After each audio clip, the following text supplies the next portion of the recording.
Hello lovely people, how are you all doing? I hope you're well, I hope you're cosy. I'm quite cosy. Blanket on knees. This has become the kitchen blanket, and my lovely cream one from our small holding, that's my front room blanket. Anyway, I've just made myself a nice brew, hot brew, keep me warm. I just noticed something though with my tea bags. I don't drink normal tea. I don't drink tea, I drink tisanes, herbal tisanes. And I don't drink very much. I certainly don't even have 1 cup a day, maybe 1 a week. But last time I bought myself a box, and it was a selection box, one of these Twining selection boxes. And this is what I'm having today. It's called Sleep. It actually doesn't put me to sleep, but I just really like the taste of it because it's spiced apple and it's just such a lovely kind of cosy winter smell. It's like, it just makes you think apple crumble. Oh, lovely unctuous puddings. Anyway, so I was coming to the end of this box. I think I had this one and one other left. I think you get 4 or 5 different tastes, as it were, within a box, 20 bags. Bought the new selection, and I just noticed today, so this is in the new box, they're different. So they both have passion flower, but that's where the similarity ends. This one is passion flower, orange blossom and valerian. This one is passion flower, spiced apple, vanilla and chamomile. This I really like. This I haven't tried yet. So I don't know. This box, they're all supposed to be sort of calming, soporific, bedtimey. Not that you would drink it at bedtime, but evening drinks. And maybe this was a box that was more, I think they do a kind of a health box. There's one included that's detox. You're not going to detox with a cup of tea, but they were really nice. So I think I've just picked up the wrong box. Anyway, who cares? I'll try that one, see how I like it, but this one I really like, so I just need to look more carefully on the box next time I buy. I can't even remember how much they are. They're not cheap. I think it's sort of like in the £3 range for 20 tea bags, but because I have it so infrequently, I'm happy to spend. Right, all sorts to catch you up on today, but I'm going to start with the window vac. Oh, I haven't emptied it out. That's just a tiny bit from the end window. By the time I've done the front windows, it needs emptying. Anyway, before I tell you about the window vac, because there's a bit of a story, let me show it to you. I shot some footage a couple of days ago of it in action. Cue, roll, VT. This is actually not too bad this morning. It's hardly running. Brilliant. So I still need to put a tea towel in the bottom because the vac needs to be held sort of upright. I mean, I can do it slightly to the side, but then of course that's my windowsill. It sort of stops it there. Anyway, you'll see. So dead easy.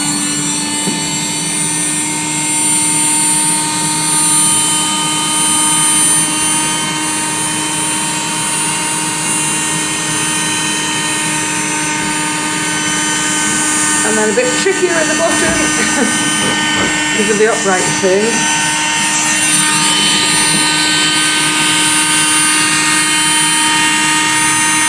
Oh, and tea towel fell off. I could do with 2 pairs of hands. By the time I get to the last window, it's easy because the tea towel is so wet that it sticks.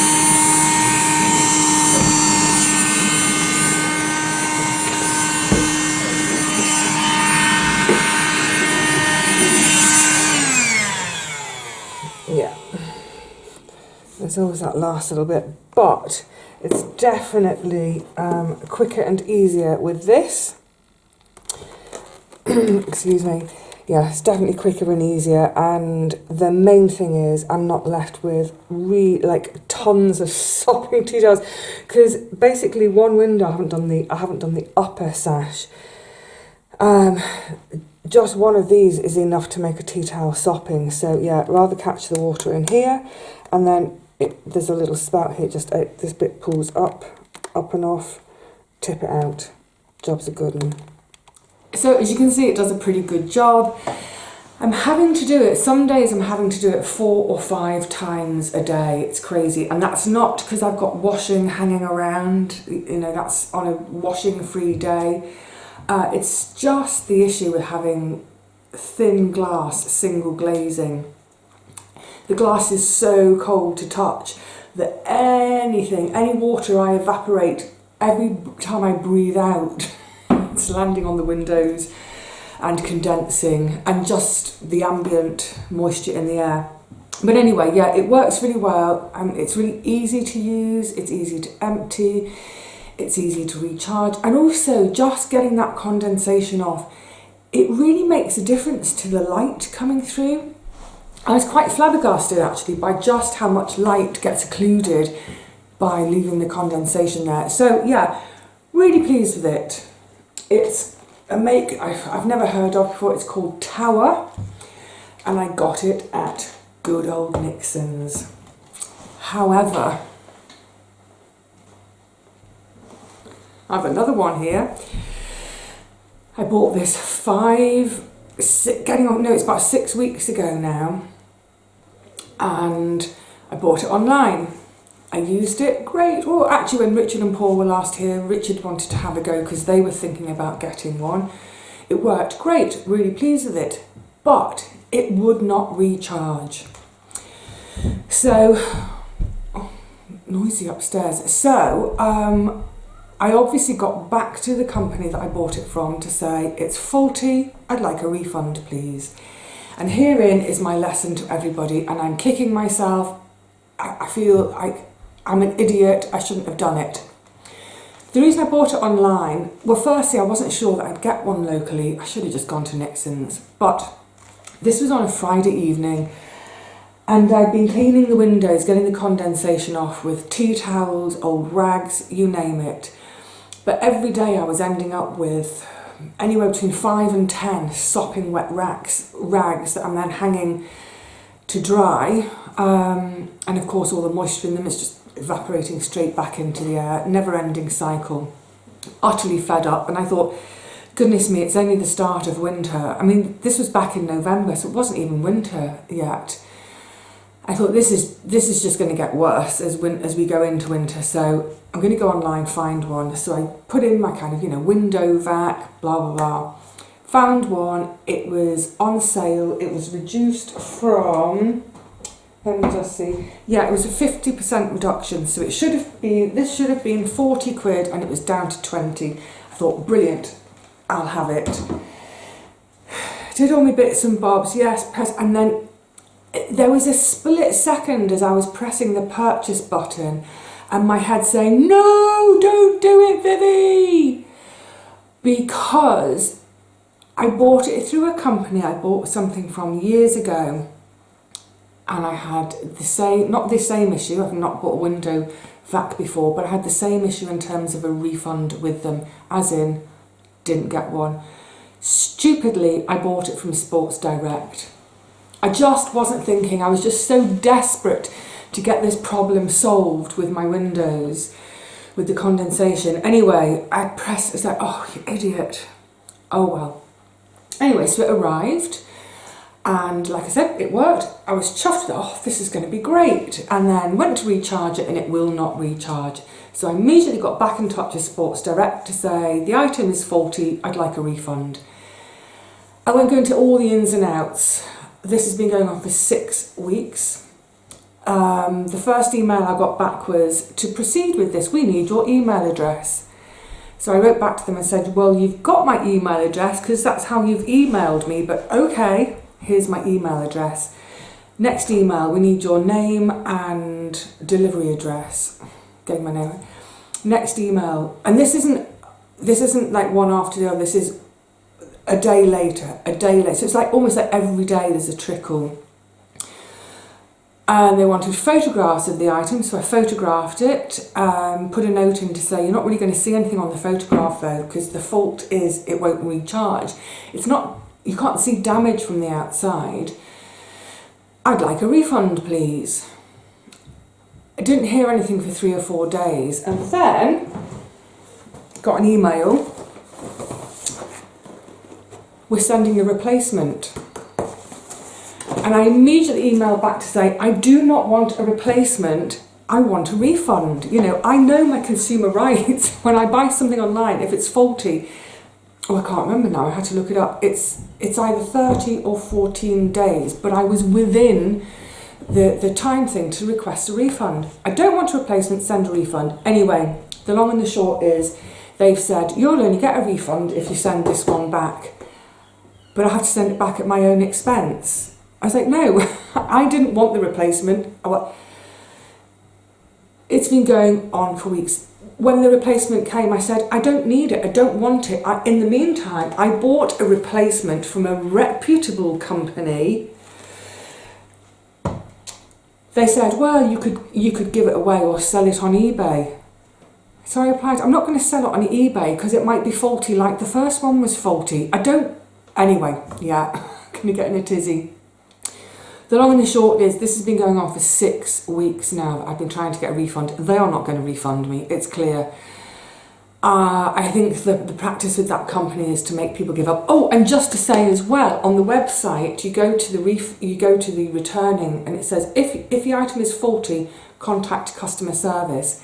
They don't give any details, no way of contacting customer service, nothing. I'm sure that must be illegal. So I spent hours on the computer trying to find a contact, email, number, whatever for customer services. Eventually I found an online forum of other disgruntled customers of Sports Direct. And there was a customer services phone number which I rang, and there's an answering machine message that says, you are through to Sports Direct customer services. This company does not do customer services over the phone. Please refer to our website. Then I found an email, and it was the email that I used to get through. But I'm at the stage now where I'm in this kind of balance of, on the one hand, I do not want them to get away with this behaviour of not providing a customer service phone number or email on their website, of dangling me on a thread, and they keep saying, well, if you do this, we'll help you. If you do this, I keep fulfilling what they want me to do. I told them I don't have a smartphone, so I can't do the QR code. I said, you need to send me a hard copy of a returns label. They want me to take my computer to their drop-off centre. It's not going to happen.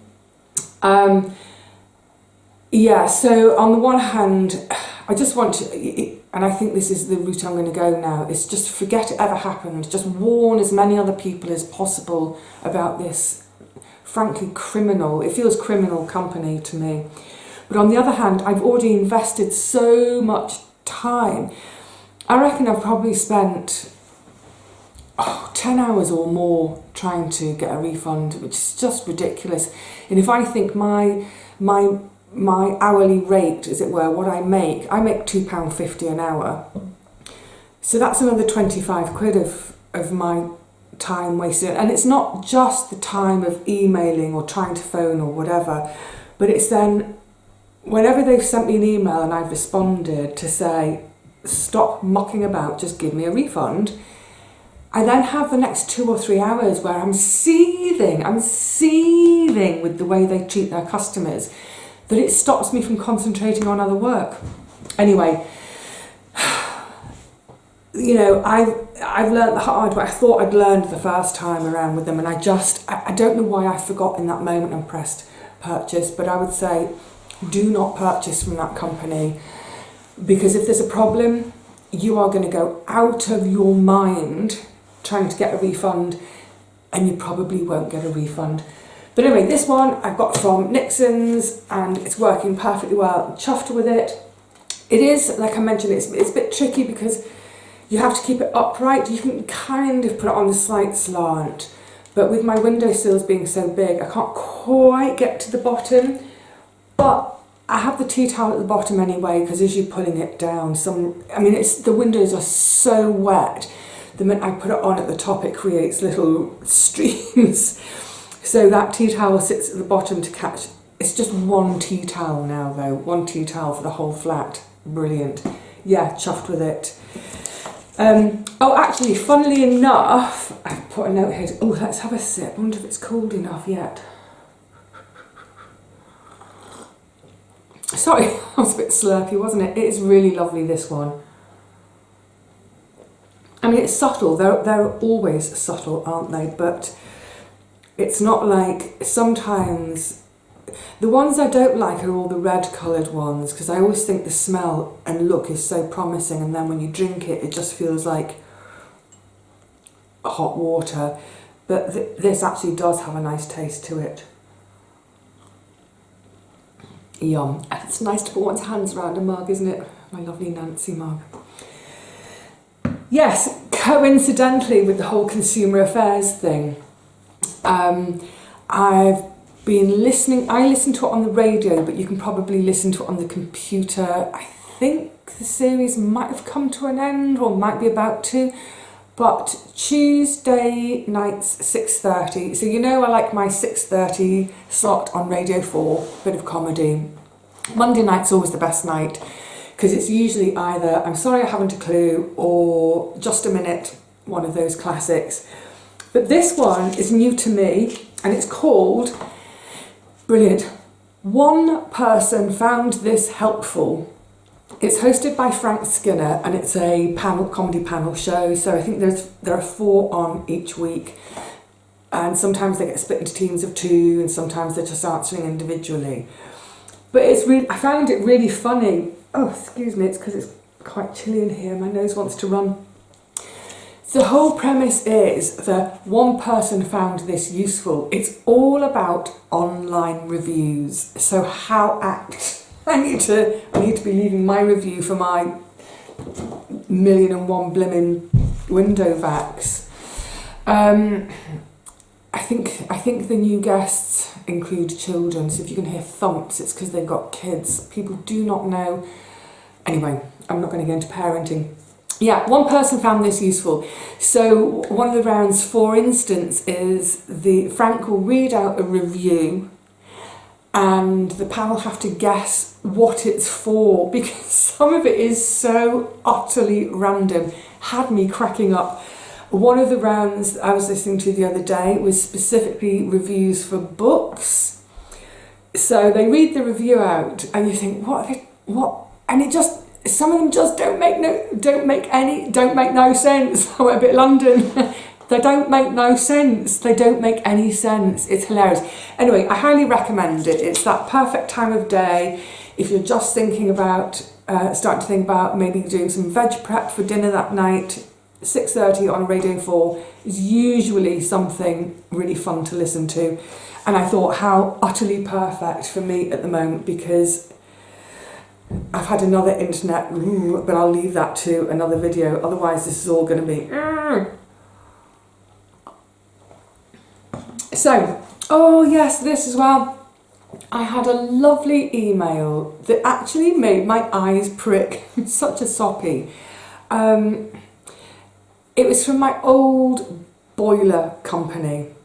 If you remember, my old boiler guy in London, lovely Mel, family run business. So Lynn, his missus, runs the office and does all the admin, and then his son, who was a teenager when I had because Mel actually fitted my entire system, so the radiators, the boiler, the whole lot. My flat didn't have any heating when I first moved in. And so he was my boiler guy for 20 years. So over the years, he's a lovely chatterbox. Oh, Mel. Mel can talk the hind leg off a donkey, so can I. So between us, whenever he visited, that donkey's got no hind legs whatsoever. And I knew I'd missed them, but gosh, I didn't realise how much.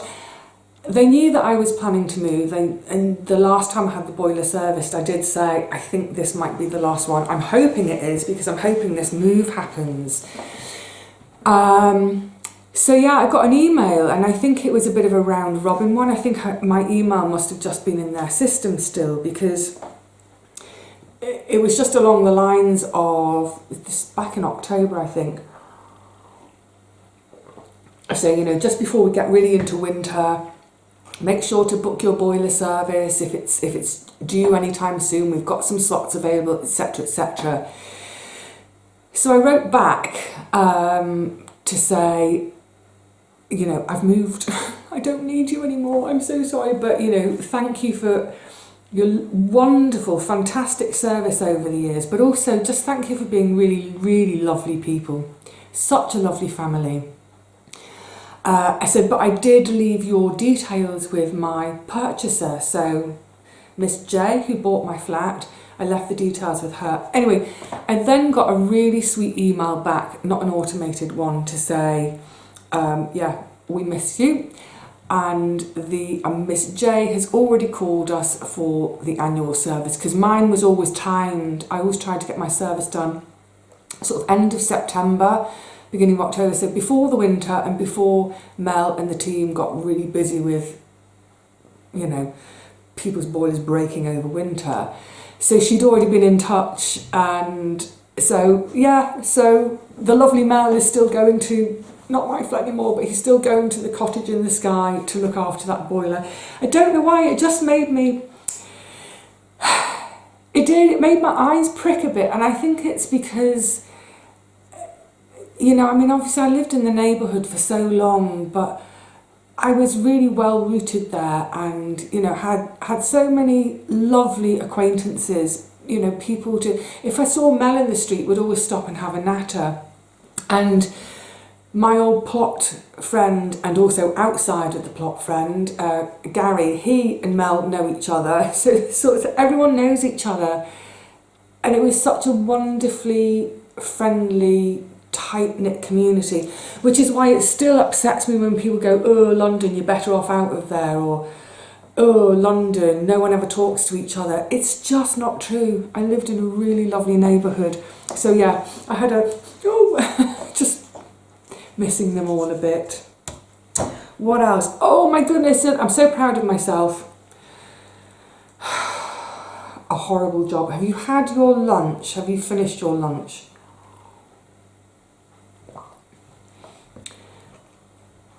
The shower and all the basins, I've got 2 basins, hand basins and the shower, and they have these plugs on that I don't like. I like an old-fashioned plug, you know, with the crisscross shape in it and the screw in the middle that you unscrew so you can take it apart and clean everything. Give me an old-fashioned plug like that any day. And then, as I've got long hair, I always used to buy a hair trap to sit into the plug so that when the water from the bath is going or wherever, any hair that's come out as I've washed in the bath gets caught in the hair trap. Great. Here, they're these fancy ones where there's the plug, but on top of it is this kind of silver cap thing, and you push it down and that's the plug in place, and then you push it again to pop it up, and it only pops up, I mean, 3 or 4 millimetres. It hardly pops up at all. So to get under there to clean, it's so fiddly. I want to give it a really, really good scrubby clean. Do you know where this is going? Anyway, so a couple of weeks ago, I noticed when I was showering that the what do you call it? The shower tray? Is it called a shower tray? You know, where your feet are. It was draining quite slowly until about 3 or 4 days ago, it was hardly draining at all. And I thought, oh no. Right, before I get a plumber out, I am going to try to dismantle this plug thing. It's really big in the shower as well. It's that sort of size. It's like a little side plate, quite chunky. I'm going to try. And I thought I'd rather have a go and possibly break it and have to get a plumber out than just get a plumber out and it's easy peasy. Anyway, long story short, I managed to dismantle it and get that bit out. and then I won't do too much detail, but I pulled it and I pulled it and I pulled it and I pulled it. There was so much hair. It wasn't my hair, I can tell. The colour, length, whatever. I mean, I think that's years and years of hair. Oh, don't gag. I was telling Paul about it on the phone and I was gagging so much, I had to stop. Anyway, I got it all cleaned out. I mean, it's just a vile, vile, vile job. And I think that's one of the things with these cats. Are you really going to dismantle it every time you want to clean it? But yeah, I'm going to. So it's been absolutely scrubbed, immaculate.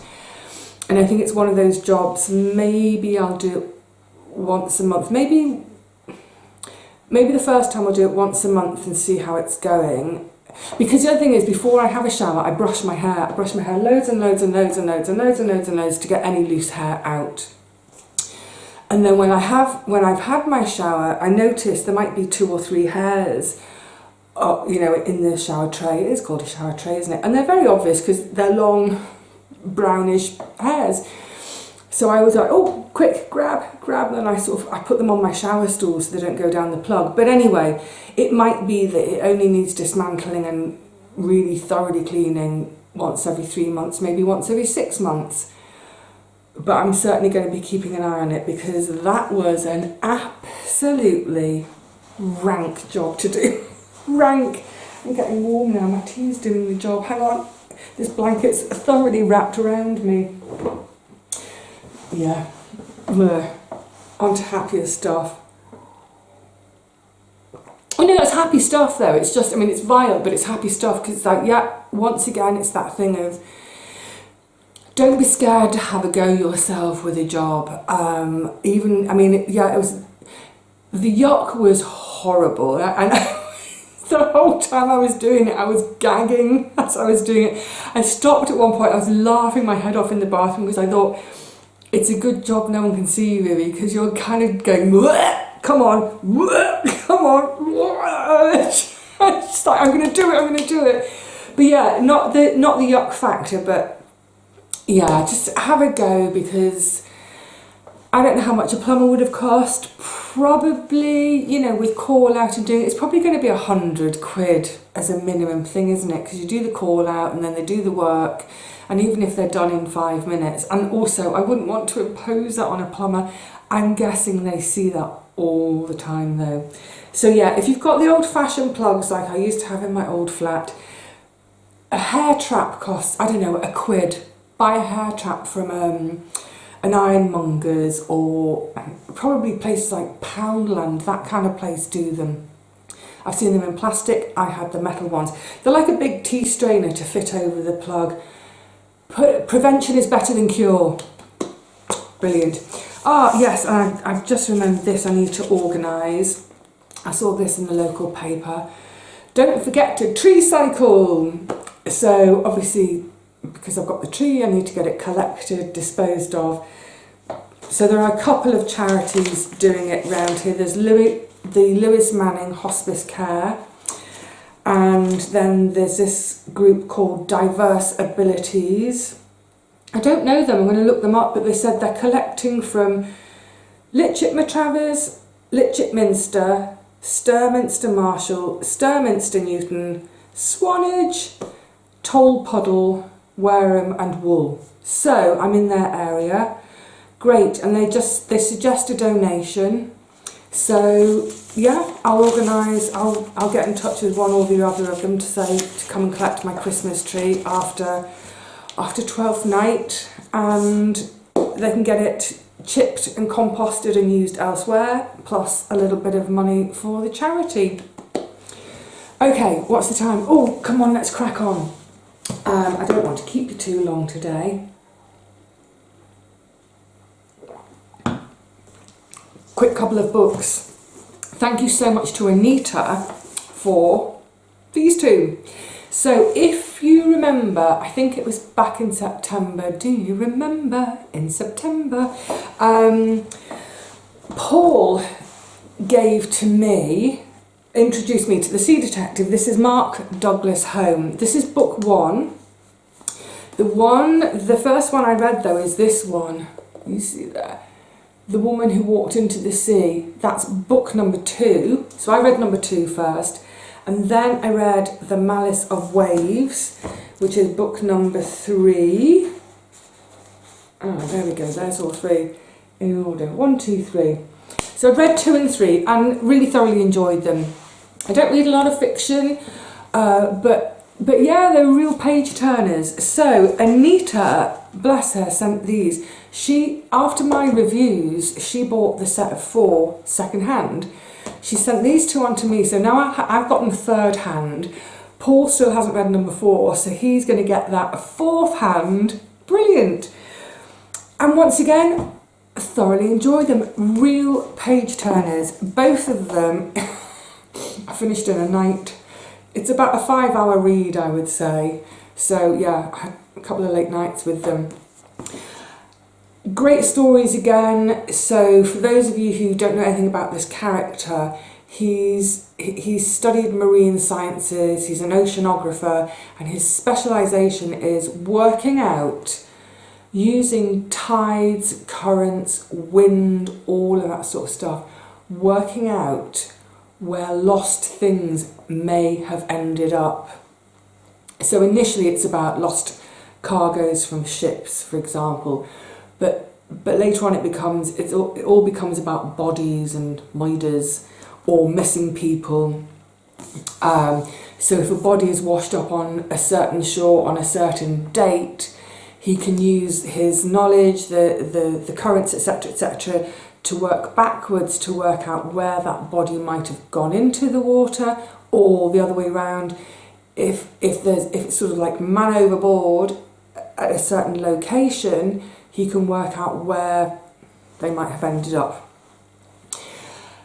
So this one, like book 2 and 3, this one's got a lot more of the sort of ocean science in it, I think, than 2 and 3. Really enjoyed it. And once again, it's set in a tight, small, isolated community. It's set on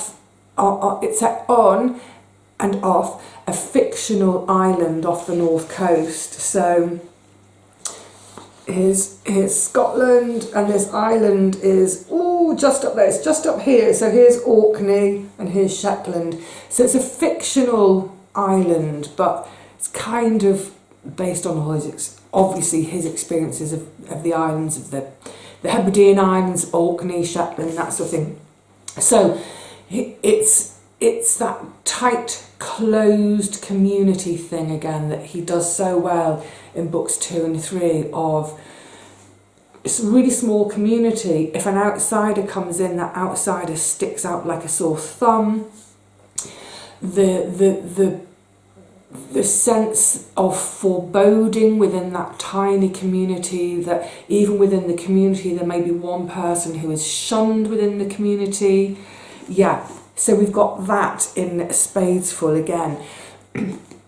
Just as a little warning, a heads up, this one does deal with human trafficking, which is, it's a hideous subject.